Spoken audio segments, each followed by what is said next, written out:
حتى أهل البدع والأهواء، أهل البدع العقائدية وأهل البدع السياسية. أنا أقول بيننا وبينكم السلف، بيننا وبينكم الكتب، كان فيقول البدع بيننا وبينكم. بسم الله الرحمن الرحيم. الحمد لله الذي أرسل رسوله بالهدى ودين الحق ليظهره على الدين كله وكفى بالله الشهيدا. أشهد أن لا إله إلا الله وحده لا شريك له إقرارا به وتوحيدا، وأشهد أن محمدا عبده ورسوله صلى الله عليه وعلى آله وسلم تسليما مزيدا لا نبي بعده.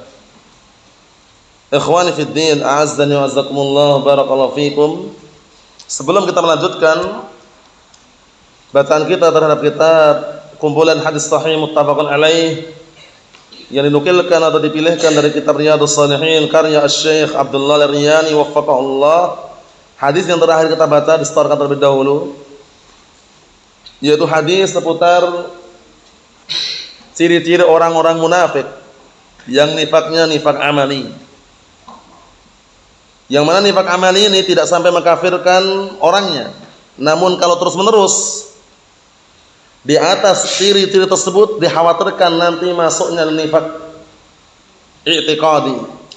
Kalau nifak i'tiqadi wal'iyadzubillah, kafir dan tempatnya justru barakallahu fiik di api neraka yang paling bawah.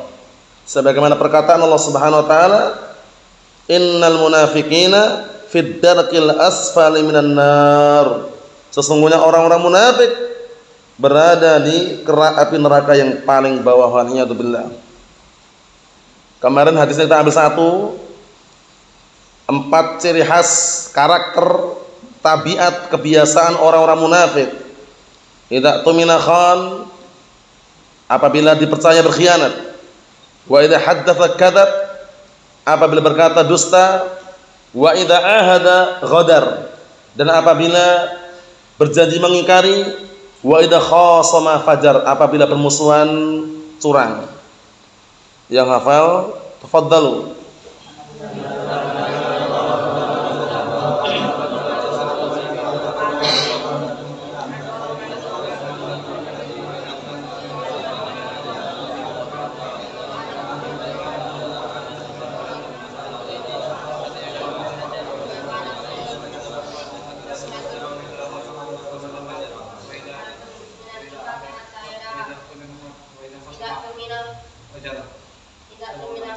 Wa idza ahada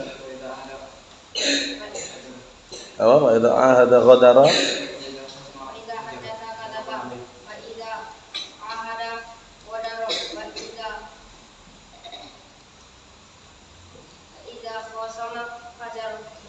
Naam, ahsantum, barakallahu fiik. Kita ambil satu, perhatikan baik-baik. Qala al-mu'allif rahimahullah, bab istihbab at-tibil kalam.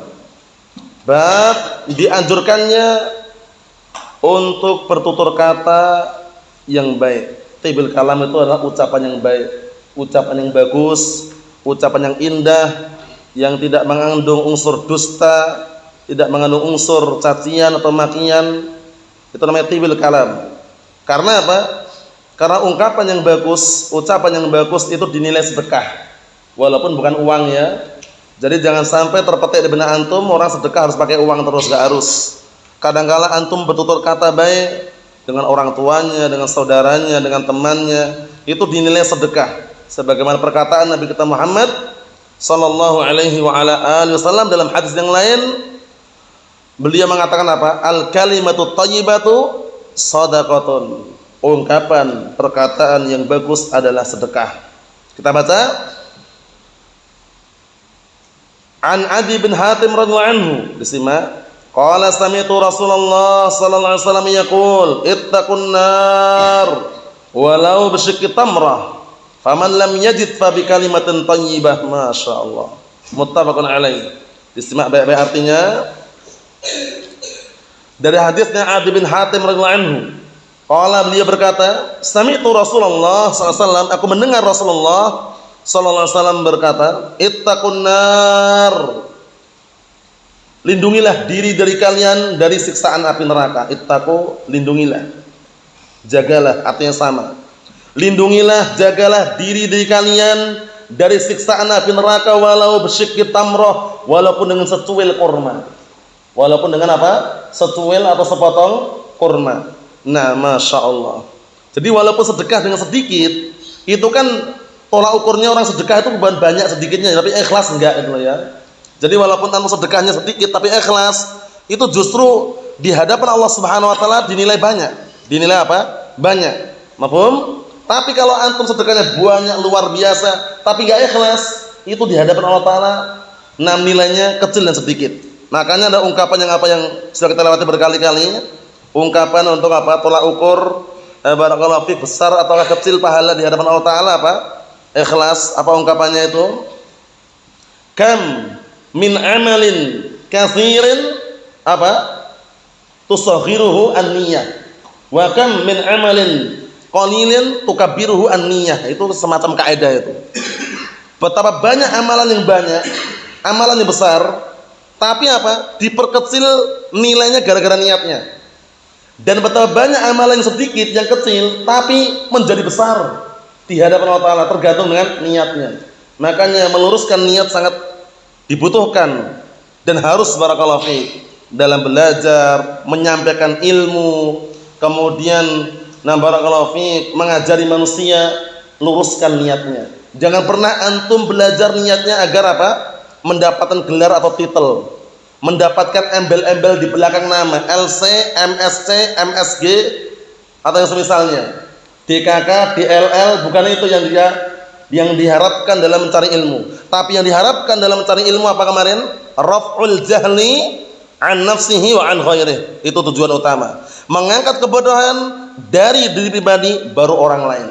Luruskan niatnya. Kemudian ketika antum mengajarkan ilmu, mengajarkan Al-Qur'an was sunnah, jangan pernah minta imbalan. Jangan pernah mengharapkan gaji manusia. Jangan pernah mengharapkan amplop manusia. Jangan pernah mengharapkan pemberian orang lain. Jangan. Kalau ingin mengharapkan, harapkanlah suatu yang bermanfaat dunia dan akhirat, pahala Allah Subhanahu wa taala. Sahih. Kalau orang udah berdakwah, tujuannya adalah mencari gaji, mencari bayaran, narik SPP, ustadznya nggak mau kerja misalkan, ustadznya nggak mau modal, pengennya mau makan harta santrinya, sangat memalukan. Paham ya? Nah, barakallahu fiik, Allahul musta'an. Allahumma salim. Semoga kita dilindungi dari hal tersebut. Jadi ketika mendakwakan ilmu murni karena mengharapkan ridha Allah, mengharapkan wajah Allah, mengharapkan pahala Allah, bukan mengharapkan amplop, wala gaji, wala pemberian, wala harta orang lain. Makanya yang paling bagus gratis. Paham ya?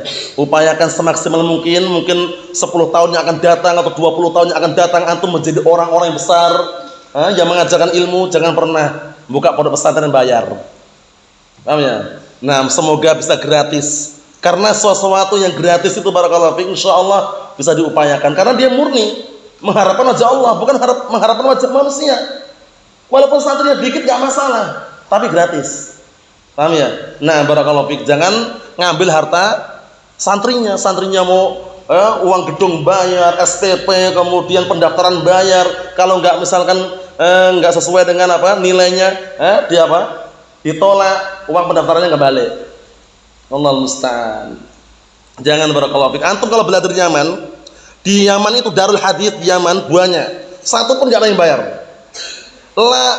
Satu real adalah 2 real. Yamanan real ya. Kalau di terjemahan kita ya 1 rupiah pun enggak ada yang bayar sana. Gratis tis, kurang apa lagi sudah. Makanya setelah belajar di Yaman, barakallahu fiik, belajar Al-Qur'an was sunnah, belajar tata cara berdakwah, belajar ilmu yang ada, pulang ke Indonesia kok bayar. Santrinya suruh bayar. Nah, karena ustadznya enggak mau kerja, sibuk ngajar terus, enggak mau kerja. Akhirnya minta bayaran santrinya. Memalukan. Allahumma salim barakallahu fiik. Semoga kita dihindari yang seperti itu ya. Kalau bisa beri, ngasih, bukan malah minta.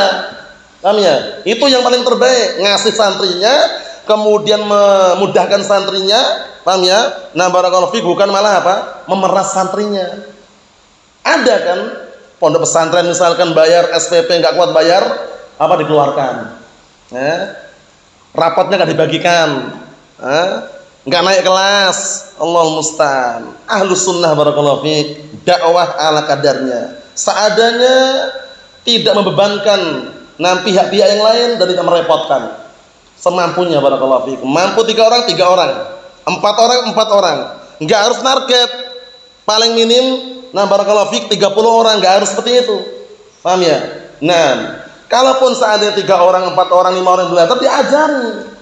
Sudah kita ngerti kan, keberhasilan dakwah salafiyah bukan mencetak banyak orang yang ikut, tapi bagaimana mencetak orang yang paham Al-Quran dan As-Sunnah, walaupun cuma sedikit, walaupun cuma 1 atau 2. Paham ya? Seperti itu. Itulah dakwah Al-Sunnah. Bukan ingin mencari banyak pengikut, pondok harus penuh, paling minim ya 30 orang. Kalau di bawah 30 nggak mau ngajar, ini namanya apa namanya? Paham ya? Barakallahu fiik, jangan bermain sandiwara. Jangan bermain sandiwara. Dakwah itu milik Allah Subhanahu wa taala. Jadi ingat ya, ini disebutkan dalam hadis ini, lihat ini. Ittaqun nar walau bisyikki tamrah. Lindungilah diri kalian, jagalah diri kalian dari siksaan api neraka walaupun dengan secuil atau sepotong kurma. Menunjukkan bahwasanya sedekah sedikit enggak masalah itu loh ya. Tapi ikhlas, mengharapkan wajah Allah taala, bukan mengharapkan wajah manusia, kan itu. Barakallahu fiik. Ini dari terawati ya. Jadi menjaga niat itu sangat dibutuhkan. Sedekah, infak, jangan pernah nunggu diminta. Inisiatif. Apa inisiatif? Inisiatif apa artinya inisiatif? Kesadaran diri, sadar dirinya. Enggak perlu diminta baru ngasih, enggak perlu diminta sedekah. Wah, anak enggak sedekah kalau enggak dikasih. Ini model apa seperti ini? Bentuk apa orang modelnya kayak gini? Paham ya? Model apa bentuknya kayak gini? Kan itu. Dibolak-balik sama aja. Maksudnya bagaimana? Jangan. Orang sedekah inisiatif, kesadaran diri. Wah, karena apa? Karena beda loh. Orang sedekah sadar diri dengan diminta itu lain.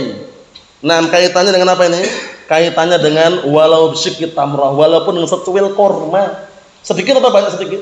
Secuil itu sedikit atau banyak? Sedikit. Walaupun sedekah dengan sedikit, barakallahu fiik, kalau ikhlas itu sudah menjadi tameng, benteng, membentengi antara diri kita dengan siksaan api neraka. Masya Allah. Kalau nggak dapat bagaimana? Lihat. Faman lam yajid, maka barang siapa yang tidak menjumpai, tidak mendapati, fabi kalimatin thayyibah, maka dengan tutur kata yang baik, dengan kalimat yang baik. Termasuk kalimat yang baik adalah apa? Kalimat Al-Quran dan As-Sunnah. Antum mengajari manusia, ngajarkan kepada manusia halal dan haram, dijelaskan di hadapan manusia ini syirik, ini tauhid, ini bid'ah, ini sunnah. Paham ya? Itu termasuk apa? Termasuk kalimat yang bagus, tutur kata yang baik. Diperhatikan ya, ucapan yang indah, ucapan yang bagus, karena sumbernya dari Al-Quran dan As-Sunnah. Pahala semua yang isinya, barakallahu fiik. Subhanallah. Jadi kalau antum belum mampu yang ini, paham ya? Maka ambillah yang antum mampu. Kalau antum belum mampu bersedekah, berinfak, maka ambillah yang antum mampu, yaitu berkata yang baik. Ada pantun, pantunnya bagus sekali, dihafalkan barakallahu fiik. Ana sebutkan, idza lam tastati' syai'an fada'hu wajawizhu ila ma tastati'u. Pendek. Idza lam tastati' syai'an fada'hu wajawizhu ila ma tastati'u. Itu pantunnya. Idza lam tastati' syai'an fada'hu wajawizhu ila ma tastati'u. Artinya, apabila kamu tidak mampu untuk melakukan sesuatu, tinggalkan sesuatu yang kamu enggak mampu itu. Wajawizhu, dan beralihlah kamu ila ma tastati'u, kepada perkara yang kamu mampu. Pantunnya bagus enggak? Bagus sekali, pendek, simpel, padat. Anu ulangi lagi. Idza lam tastati' syai'an fada'hu wajawizhu ila ma tastati'u. Wajawizhu ila ma tastati'u. Artinya, apabila kamu tidak mampu untuk melakukan sesuatu yang ini, tinggalkan. Yang kamu enggak mampu, tinggalkan. Wajawizhu ila ma tastati'u, dan beralihlah kepada apa yang kamu mampu. Kalau enggak mampu untuk bersedekah, tinggalkan dulu sedekah ini. Berpalinglah kepada yang antum mampu, yaitu bertutur kata yang baik, gitu maksudnya. Paham? Nah, kalau belum mampu sedekah dengan sedekah yang banyak, tinggalkan sedekah yang banyak itu.